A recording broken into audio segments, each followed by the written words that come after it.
What is a characteristic line?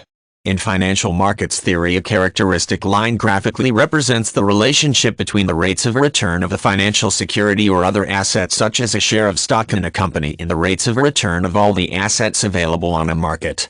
Also known as a security market line, the characteristic line takes the form of a straight line with the y-axis intercept representing the return of a security in excess of the risk-free return and the x-axis representing that for a portfolio made up of all assets in the market. The values that make up the characteristic line are obtained by performing a statistical regression analysis. The return and correlated risk of an equity security or other asset relative to all the assets in the market taken together are represented in the slope and standard deviation of the characteristic line, which define the asset's beta.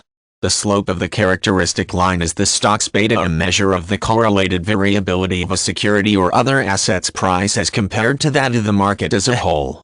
The line's vertical y-axis intercept represents the asset's alpha, the rate of return in excess of the risk-free rate that cannot be accounted for by risk specific to the particular market. In modern portfolio theory, alpha represents the rate of return over and above the risk-free return adjusted for the relative riskiness of the asset.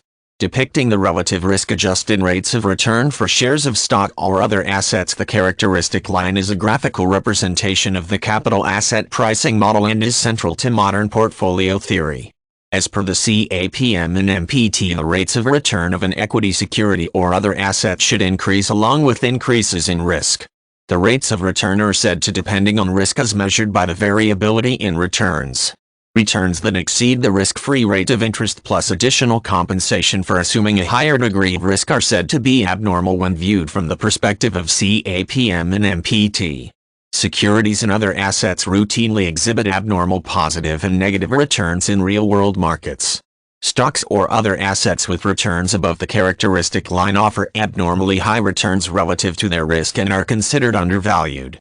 Conversely, those that fall below the characteristic line offer abnormally low returns relative to their risk and are considered overvalued.